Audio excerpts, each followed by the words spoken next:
क्योंकि जीवन की आत्मा की व्यवस्था ने मसीह यीशु में मुझे पाप की और मृत्यु की व्यवस्था से स्वतंत्र कर दिया। आमीन। ये जो रोमियो 8:2 में हमने पढ़ा, ठीक है ना। अब जो सजा थी वो क्या कर दिया, उससे मुझे छुटकारा दिला दिया। मैं एक गरीब घर में पैदा हुआ, वहीं रहना था मुझे, लेकिन मुझे एक अमीर आदमी ने अडॉप्ट कर लिया, गोद ले लिया, ठीक है। वहाँ वही भूखमरी, फटे कपड़े, ठंड में भी हाल बुरा, गर्मी में बुरा हाल, वही जीवन रहना था। और ये वही हाल था इन लोगों का, हमारे इस्राएलियों का मिस्र देश में। पर जब उनको गुलामी से निकाल करके लाया, ना ठंड लगती थी ना गर्मी लगती थी, और वो खाना दिया उसके बाद कभी नहीं हुआ और ना कभी खाया गया। वो स्वर्ग से उसने मन्ना खिलाया। यहाँ लिखा है कि मुझे उससे स्वतंत्र कर दिया। जो कीमत मुझे अदा करनी थी या जो दुख भोग करके हमको चलना था, उससे मुझे स्वतंत्र कर दिया। अब जो वो कह रहा है कि अब उसको हम हे अब्बा, हे पिता कह करके पुकारते हैं। आमीन। और जब ये शब्द क्या करके पुकारते हैं, आप करें प्रार्थना, जब आप प्रार्थना करेंगे कि वो दुनिया का खुदा है, ईश्वर है, परंतु मेरा तो बाप है।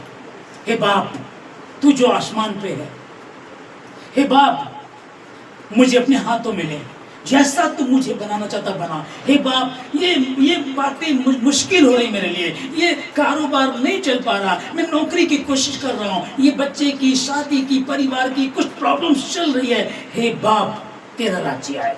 जब उससे प्रार्थना करते हैं, जब उसकी गोद में होते हैं, उसके साथ बैठते हैं, तब वो कैसे बात करता है कि ठंडे समय में आदम से यहोवा मिलने आया करता था।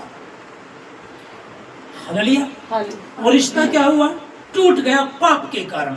लेकिन अब मसीह यीशु के अनुग्रह, परमेश्वर का प्रेम यीशु मसीह पर जो आया, जो अब्राहम से प्रतिज्ञा की थी, यीशु मसीह में हो करके वो अन्य जातियों तक पहुंचे। और वो जो ठंडे समय में मिलने आता था, आज वो मेरे और आपके भीतर वास करता है। क्या तुम नहीं जानते?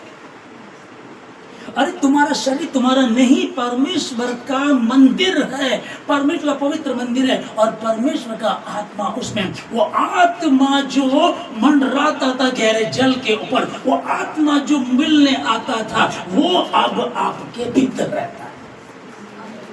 हालेलुया। जब वो भीतर रहता है, अब डर है ताबीज का, टोने का। हाँ, अलर्ट रहना, ऐसा नहीं। अब उसको अलर्ट का ये नहीं कि आप ताबीज को ढूंढ फिरो, शायद इधर होगा वो ताबीज, शायद इधर वालों ने फेंका होगा वो, शायद इधर वालों ने टोना कराया होगा। ये जिस पे दिमाग रहता है उसका नाम बोल देते हैं, है ना, कि ऐसा हुआ होगा। पर मुझे उन्हें नहीं ढूंढना, मुझे तो उसे ढूंढना है। और यदि वो मेरे साथ होगा तो वह अपने आप ढूंढ लेगा, अपने आप उन कामों को कर देगा। जितने तेरे विरोध में होंगे, जितने हथियार तेरी हानि के लिए बनाए जाएं, उनमें से एक भी सफल ना होगा। हालेलुया। अब योद्धा, हमको ये थोड़ी कहा कि हमको वो तलवार सीखनी है। बोला भाई अपने बच्चों को फाइट सिखाओ, सिखाना अच्छी बात है, तलवार चलाना, बंदूक चलाना, ठीक है ना, ये सब सिखाओ, इन सब से बचे रहो। अगर आप उनको प्रार्थना का योद्धा बनाएंगे तो निश्चय ही वो आशीषित होगा। हालेलुया। छोटे बच्चे से बुनियाद मजबूत कर दीजिएगा, उसमें खुदा का भय है। वो इस बात को बोल रहा, मैं तेरे बाद तेरे वंश को आशीष दूंगा, तेरे बाल पकने तक तेरे साथ रहूंगा और तेरे वंश के साथ रहूंगा। मैं उसे बढ़ाता चला जाऊंगा, किसी भली वस्तु की घटी होने नहीं दूंगा, क्योंकि मैंने तुझे आशीष दी है। तुम आशीष के भागी हो चुके हो। हालेलुया। अब जो बात आ रही थी आशीष की, मैं तुझे आशीष दी है, वो आशीष के वारिस हो चुके, आशीष के वारिस हो चुके। इसका मतलब पहले नहीं थे। इसका मतलब यही हो ना, अगर ये कहा गया कि भाई देखो ये बाइक आपकी हो गई, इसका मतलब उसके बाद पहले नहीं थी, ठीक है ना। अब आशीष के वारिस हो चुके, तो या तो आशीष है तो शराब है, बीच का तो कोई रोल नहीं होता। तो इसका मतलब पहले श्रापित थे। तो श्राप का कारण क्या बना, कहां से हुआ ये श्राप, क्यों हुआ ये श्राप, इसको थोड़ा सा जान